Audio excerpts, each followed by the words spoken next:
Hello ladies and gentlemen, this is Pangolin Advisor, and I'm here to discuss Endless Space 2's latest patch 1.4.21, as I believe it needs to be discussed because it changes the meta, and its changes not only are very severe, and definitely something I need to cover as they affect a lot of my guides, but moreover I believe that this patch directly nerfs warmongering or any kind of offense, and also as a side effect for players like me who enjoy war, it makes the game less enjoyable. It can be very easily tweaked to be an amazing patch, but this is why I'm making this video, to explain what this patch does and to offer my suggestion on how it could be done better in my honest opinion. And at the end of the video I'll also mention which factions were nerfed or buffed by this patch. So, I will also point out one last thing. This patch only went live a few days ago, so its full effects are yet to be discovered by the community and how much it affects the metagame. So of course these are mostly my predictions, but I'm fairly confident in my predictions because I know that a lot of people I talk to have the same concerns as I do. So without any further ado, let us show you the patch and immediately highlight one specific thing which I believe has a drastic effect on warfare itself. It's right over there. Now, fleet accelerator modules can only be equipped on hero ships. Let me show you exactly in case you have forgotten what this means. Fleet accelerator modules are things you can research quite early on. The basic one costs Hyperium, and it means that your entire fleet is a little bit faster. There is also a more advanced version of it, which makes your fleet even faster than that. And they have been used extensively in the past. In the past you were able to install these modules on Protector and Coordinator ships. And, well, I should have shown you, there we go, on any of the empty utility slots. Well, support modules I mean. You could install them, have a bunch of protectors or coordinators in your fleet, and then your fleet would be faster, which was used quite extensively. Why did the developers want to change this, you may ask? Well, there is actually a very good reason, and I approve the developers' line of thinking. Let's show you an example. I have a fleet on NECA. Let's assume this is a big fleet with many ships that are ready to wage war on somebody. Let's say I want to get to Electra and destroy or conquer this system. But in order to get there in a standard way, I would have to go through Megres and Fajis. Now, the enemy may have some kind of powerful fleet defending Megres or Fajis. Probably Megres, as it's a better place to lock down with your fleets. So what I could do is, rather than fighting my way through Megres to get to Electra, I could just go to Electra directly, like I'm showing you right now, and just bypass all of the defenses completely. And to remind you, the way you can do this is by researching warp drives. They allow you to bypass standard lanes and go to systems that aren't directly connected to the system where your fleets are. Now, that's all fine and dandy, but in the previous patches this was used a little bit too much. With enough fleet accelerators you could go from point A to point B faster than you otherwise could, and there was basically no way to stop your fleets from reaching their destination.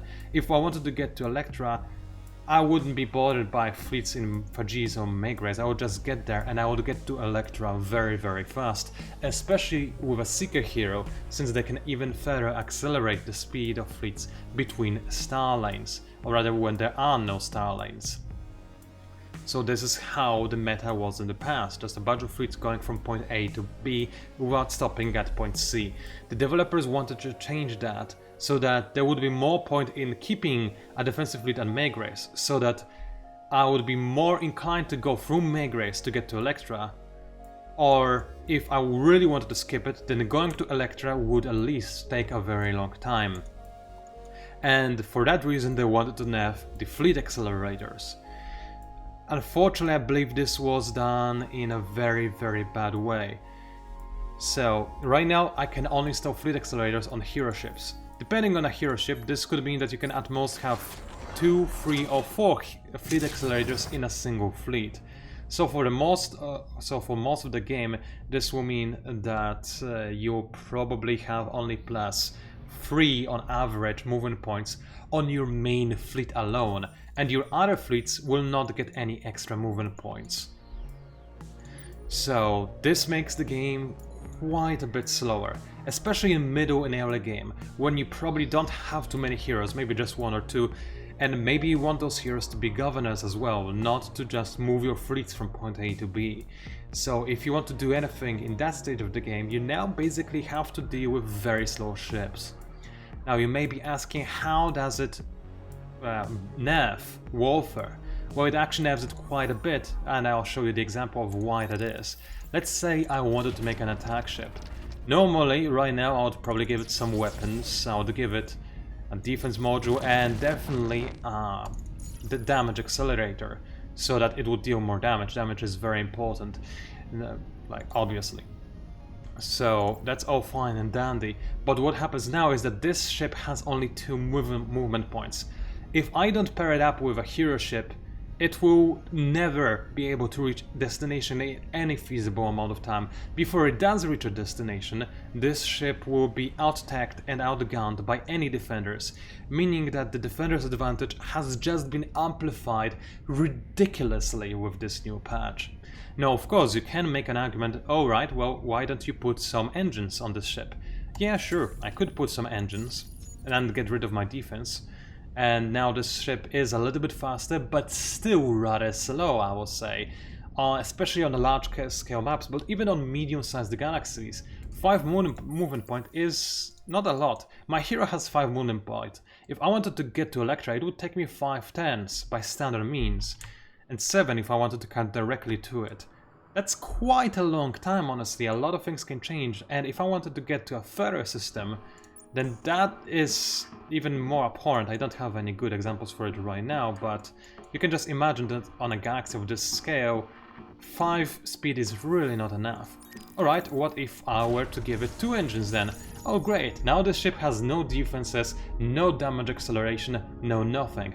It does have decent movement speed, so it will get to the enemy's area before they can prepare for an assault, which is great, except the enemy, the defender, can just ignore engines and make a proper ship with as many defenses, defensive, offensive and support modules as they need. Meaning that in the end, the defender's advantage is still amplified to 11 in this patch. In the past it was solved by having access to fleet accelerator modules, which allowed the attackers to move at a reasonably fast enough pace between systems. Now, this is much less something that you can't really do as well, and I don't appreciate this at all. And sure, there are ways around it, but no matter what, you will not have enough heroes really to go around, and you'll be more forced to use your heroes for just the sole reason of moving a fleet around, which I don't like.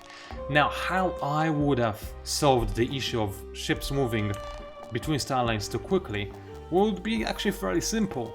It would be to make so that fleet accelerator modules only affect traveling on star lanes. So they make your ships faster when they're traveling with star lanes, but not when they're traveling out of star lanes. Basically making fleet accelerator modules shut down whenever you try to plot a direct course, but still work just as well as they did in the past when moving through star lanes like I am showing you right now. This would have been a very easy thing to change, and it would have solved all problems and everybody would be happy, and the gameplay would not be slower as a result. And right now, I'm sorry, but the gameplay does feel slower whenever you try to do any little bit of aggression.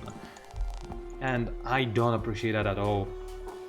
Now, let's talk a little bit more about the other implications of this particular system, this particular change, and talk about some other things that this patch shows you. So, the strategic / luxury cost of fleet accelerators has also been increased. That is fine. I mean, it was doubled. I wouldn't even mind if it was tripled to 9. that would be absolutely fine by me. I wouldn't mind it. This would mean that you can have less fleet accelerator modules, and it's good because they were really overdone.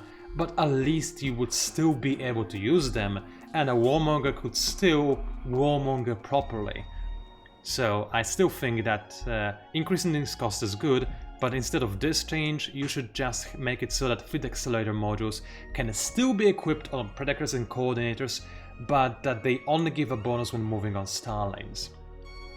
As for the other changes in this patch notes, there are a few other controversial things. For instance, the command point unlocks, as you can see, have been totally redone, and now you have far larger fleets. So let's have a quick look. As you can see now, at every single era, in every single era of military technologies, you actually have extra command points given to you. +1, you start the game with +1 to the base of 4, so you start at 5, I believe. Then you get an extra +2. This doesn't replace the +1, no, it just adds to the +1. So now at era 2 you would have +3 added to your regular amount, then another +3, so +6. Then another +3, so that's +9, and at the end of it, that's +4, so that's +13 command points in total once you reach era 5 without any technologies whatsoever. And there are still, of course, technologies to increase your command points in total. When I first heard and saw this change, I was very dissatisfied and disapproving of it. Now, however, after cooling down a little, I don't mind it as much. And I believe, what the developers were trying to do. So they were trying to, I believe, solve the problem they implemented. Because right now you basically have to have a hero guide your fleet to get to anywhere in a reasonable length of time. So now you can actually have far larger fleets by simply researching military technologies. And then you could have larger fleets than you could have in the previous patch. For instance, you can very easily get to like 15 command points in middle game, actually even late early game. So you can easily get to very large command point values, just have a very large fleet, assign it to your hero, and then zoom with just this one hero. So basically this encourages you to have fewer fleets and just have a hero for every single one of those fleets and move from point A to B fast. But okay, sure, I see the reasoning behind this, but doesn't this mean that we again have the same issue where we can have a lot of ships move from NECA to Electra quickly without going through Megrez? Since you can now have very large fleets added to your hero, and your hero can still have fleet accelerator modules, right? Sure, you're not gonna have as many fleet accelerators as you did in the past, but this is just, I don't think this accomplishes what the developers wanted at all. And for that specific purpose, I am not a fan of the adjusted command points. However, for other reasons, such as having larger battles earlier on in the game and just changing the metagame to have fewer fleets but larger fleets, I actually don't really have anything, strictly speaking, against it, I'll be honest with you. I am not sure what the overall implications of this will be, but this is interesting, I think. This might change the metagame, I'm not sure for the better or for worse, but this is at least a change I can get behind. It might be interesting. And I believe this kind of accomplishes the goal the developers had when making command points changes. And that is, they wanted to make autonomous construction and universal aerodynamics less necessary. Like in the past, whenever I played the game, 10 times out of 10 I would always grab autonomous construction and universal aerodynamics as quickly as possible. They changed the way these command points work a little bit, they basically shifted them around. And now they're still very nice, it's nice to have the bigger fleets, but they feel a little bit less necessary, since you can get a lot of command point unlocks by just unlocking new military era stuff. So instead of unlocking those technologies 10 times out of 10, I'll probably unlock them like 9 times out of 10, which kind of accomplishes what the developers wanted, I suppose, which is not bad. So Well, I was initially very much against this change. Now I'm actually eager to see how much it changes the metagame, and I'm interested in it at the very least. But this change I still hate, and I still hope it will be changed to what I suggested. Now finally, there are a lot of other changes. For instance, now defenses have been buffed and repair has been reduced. I do strongly approve of the notion to buff defenses, because in the past defenses were almost meaningless, whereas offense was everything. Now this should somewhat change. It will take a lot more playtesting to see to what degree, but I do approve of that. Governments and laws have been changed, and for the most part I approve of all of this. Dust inflation has also been addressed, which is a very nice thing, I will say. And as for influence production, again, you had probably too much influence in the past, so I don't dislike this thing. It does have its effects in the metagame, but I can see why you would like to lower influence production. I would also like to find a new way to spend the influence. That would have been a better way to deal with the issue, but oh well, I don't mind this change at all. Now, Hisho are the most hotly contested and debated topic in the internet right now, and I believe that people who are arguing that Hisho have been overly nerfed are really missing out on this change, because this change nerfs Hisho, in my opinion, way more than any of this nerfs Hisho. Like honestly, Hisho are warmongers. Obviously they like conquest and they're very good at that as well, but with the fleet accelerator change, conquest is going to be very, very difficult for them. Like I just showed you, now the defender's advantage is inhumanely large, and Hisho will struggle to compensate for that, and I really don't like it. But as for these changes, so when it comes to ground battle outcomes and the way they affect key, I don't mind it at all, honestly. I haven't had too many problems with key as whenever I played as Hisho. This change makes some sense, and I like the incentive to raise systems, as there weren't enough incentives to raise systems ever in the past, in my opinion. Now there is some, I approve of this. This is a nice change. The peaceful treaties coming at a cost of key seems a little bit harsh, but I understand, and I don't necessarily mind it, although it is obviously a nerf to Hisho, but Hisho were rather strong anyway. That's why they are nerfed in the first place. And finally, the FTSE malus from resource recoverers has also been made even worse. Let me show you what it does exactly, so it's easier for you to see. So as you can see, this is the thing that makes your mining probes better, but at the same time it nerfs your systems. And I believe this is overly nerfed now, honestly. So let me show you the effect of a probe. So this is early game, of course, so it's not really a very good indication of anything, but it will show you the base idea. If I launch a probe on this planet now to mine it, I'll gain basically nothing. Like if you want to look at the FTSE I'm collecting, I increased my FTSE yield by let's say 2 in total, which is completely meaningless when compared to the overall FTSE production of the system.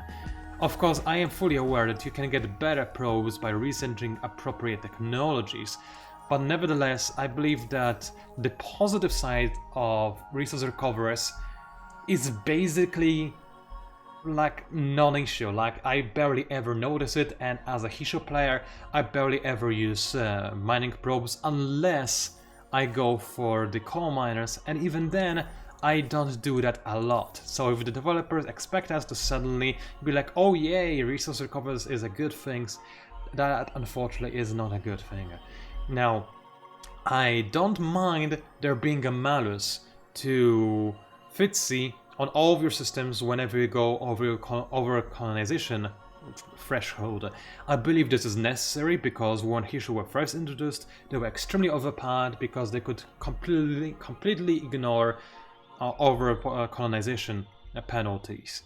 Now they do have to deal with the penalties, but I believe this is a little bit too much, honestly.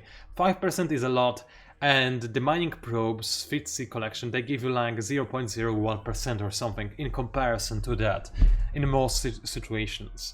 So I believe the resource recoveries needs to be tweaked. And my idea for this would be to get take the -1 systems occupied before the recurring expansion disapproval on Empire out of this faction trait.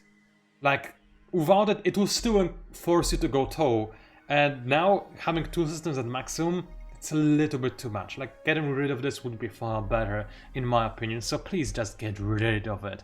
Because right now, you're forcing the Horatio to play toe, but you're also forcing them to be less warmongery. Of course, this was here in the past, and I was able to deal with that, but now that the penalty for resource recovers is increased, it gives me a chance to talk about how this should be addressed, in my opinion.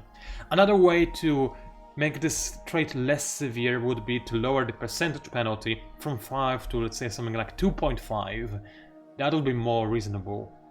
Oh, finally, and this is a change I would also like to see, the Fritzy collection from mining probes should be a little bit higher, and that would also help resolve the issue, in my opinion, because right now this probe, like, it's basically useless. Why would I even bother adding this probe to this behemoth? Like, installing this probe took me like, what, 75 industry to when I'm making behemoth? Do you know how long it will take for this probe to pay for itself? Incredibly long amount of time. Of course, again, there are better probes, but if this trait would give you a better yield, I believe this would be a little bit better and more justifiable. So yeah, but like I said, in my opinion, the Hisho are nerfed primarily by the fleet accelerator thingy, because now invading anything will be a fool's errand, in my honest opinion. As for the other changes, behemoths and obliterators, I don't like it when obliterators are nerfed, because I love firing them and I love destroying things. But even I have to admit that it is perhaps necessary to lower the impact of obliterators because they are terrifying. What I would rather see, however, would be to add an option whenever you start a new game to ban obliterators, so that players who don't like obliterators don't have to deal with them, and players that do like obliterators, like myself, could still make good use of obliterators and have fun with them. And I don't necessarily mind, like, I do mind a little bit the extra adamantine and antimatter cost to obliterator shots, but what I really dislike is the empire-wide influence and approval models for firing obliterators. Like, sure, if I were a really peace-loving nation, that could be explainable, and the influence models, I suppose, could be explainable always, but the approval models? No, if I'm a Craver, I should be ecstatic that I'm firing an obliterator. Same goes with Hisho, or any faction that is even remotely warmongering. This should be like, our enemies have fooled us for one last time, and it is time to punish them.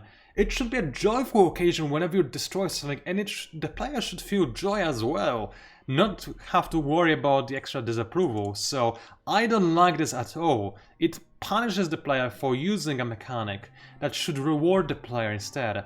Making obliterator shots harder to fire is fine, but punishing the player for firing them is, in my opinion, counterintuitive, and it takes some of the joy out for the player, and I don't necessarily like that. I actually just don't like that at all, period.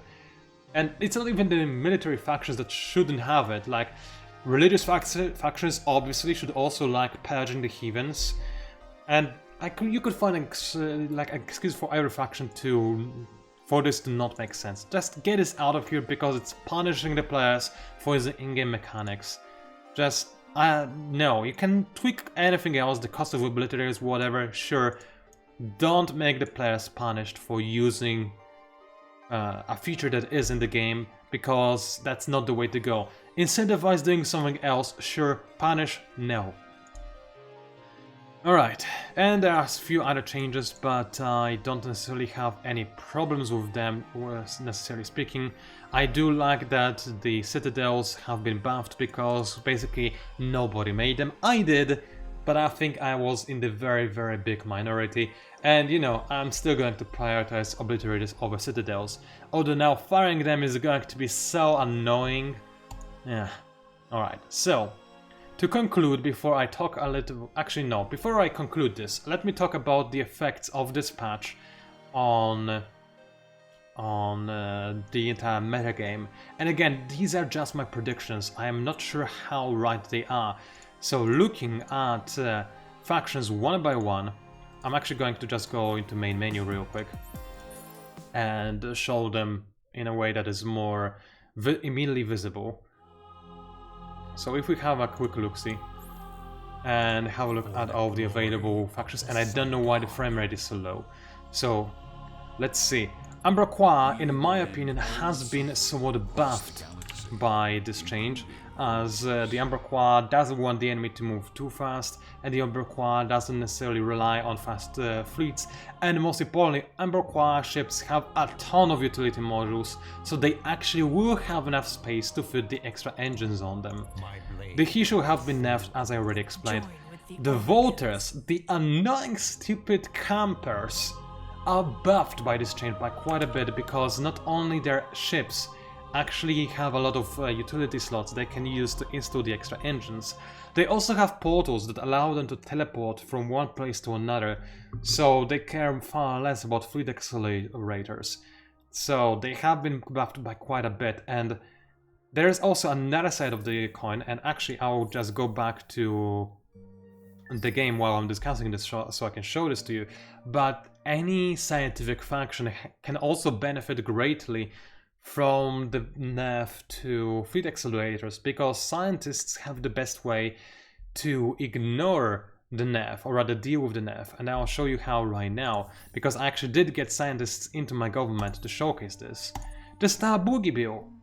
It helps you be a warmonger that you need to be, and factions that like to have scientists in the government, like voters for instance, again, they can use this in an easier way, whereas the Hishu, well, I probably would rather have militarists in my government normally, but with this patch I will probably always have scientists in my government just for the Star Boogie Bill. It's absolutely necessary in my opinion now for a well-meaning Hishu player. So let's keep talking about factions one by one. I don't need to show you their icons, I don't think it's necessary. So Cravers have been nerfed, I believe this is self-explanatory.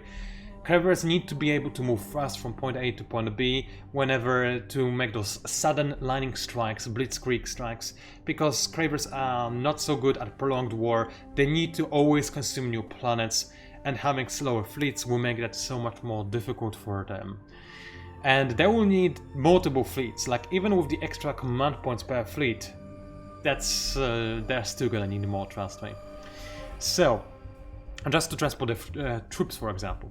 Next up we've got Lumeris. The Lumeris, in my opinion, have been somewhat buffed. They do have most of their ships, not all of them, but most of them have quite a few module slots, more so above the average, I would say. And as such they have more space for engines. Moreover, Lumeris aren't necessarily the most warmongering faction out there. I play them as warmongers, but they are not necessarily designed to be warmongers. So the pacifist side of Lumeris are probably going to enjoy this patch quite a bit. The Vodiani have been nerfed in my opinion, simply because again they need to be mobile, and this takes some of their mobility out of their wings. They can still draw essence just as well as they did in the past, and their arc ships aren't really impacted. But their war fleets are impacted, and they did rely on being quite decent warmongers in the past. So this is not a welcome change for a Vodiani player. You know, the Empire is obviously nerfed because they have been nerfed in more than one way, not only because of the fleet accelerators, but also because of the changes to influence. The changes to influence they can deal with, you know that Empire is still rather powerful, although time will tell how much this change will impact them. Now, Horatio have been nerfed to oblivion with this patch, because Horatio have very few modules on their ships, and they simply have no space for engine modules. Like, if they were to install engine modules of any of the ships, they would be completely useless in almost any situation. Because, like, an average ship, let's just show it to you. Average ship, like Attacker for example, has 5 modules. A Horatio's ship has 4 modules. Where will they fit an engine? Nowhere! They will be dead in the water if they do anything warmongery related, or if they will try to defend against warmongers, mind you, because that's also something to take into consideration, although again, defender's advantage is huge, so I think they can defend nicely. Of course, yes, Horatio are very powerful economically, so it makes sense for them to be weak in on the military side of things, but this nerf is too much. Like, this makes Horatio ships crap. If you ever try to be even slightly aggressive with Horatio, you're gonna fail, or you're gonna grow old before you get to anywhere. Next up, we have voters which I discussed. Hisho, I already also discussed, and I did so with Umberqua as well. Riftborn, oh no, Riftborn have been nerfed into oblivion.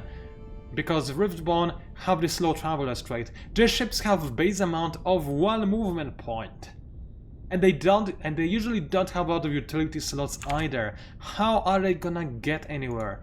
Like, the carriers are gonna be okay, I suppose, because they have awesome carriers with a lot of utility slots. But still, no, this just made Riftborn so much worse, and Riftborn was such an amazing faction for warmongers. It makes me cry. Sophons, I believe I forgot to mention. Sophons have obviously been buffed to oblivion because they have fast travelers. So they now have 4 movement points base. So they still have 4 basic movement points on ships. And with the star boogie bill, and they are the least affected by this change, and they can be still very good warmongers. And believe me when I say it, Sophons were very good warmongers in the past already. Like, the attacker and the carrier, amazing stuff. I made a video about them, so trust me when I say it, they are very good at that. And now they have been buffed even more so. I feel like they might have just become the best warmonger faction in the game. I'll need to test that, obviously, but yeah, I think this is too much. And finally, the Unfallen, I believe, have been slightly buffed by the very simple reason that this change gives them more time to entwine more systems before enemy can stop them. So yeah, there we go. In total, 6 factions nerfed, 5 factions buffed, and all of this is simply because of this one lonely change, which changed the metagame completely. And I'm not honestly sure if the developers realize the scope of this change. Like, versus the massive buff for the Sophons, or the massive nerf for the Horatio and Riftborn. Like, and I say buff and nerf obviously comparatively, like comparing one faction against the others, how they are impacted by this patch note, by these patch notes. So, there we go. To conclude, again, the easiest way to resolve this: change the fleet accelerator modules, allow players to install them on protectors and coordinators again. However, make it so that fleet accelerators only work when traveling on star lanes, like so, and not when traveling between star lanes, like so. So this is the change I would like to see. I wouldn't mind increasing the cost of accelerators even further. If that was the case, that will be fine in my book. And in that case, this would be a far better patch. Now, let me just stress out one last thing.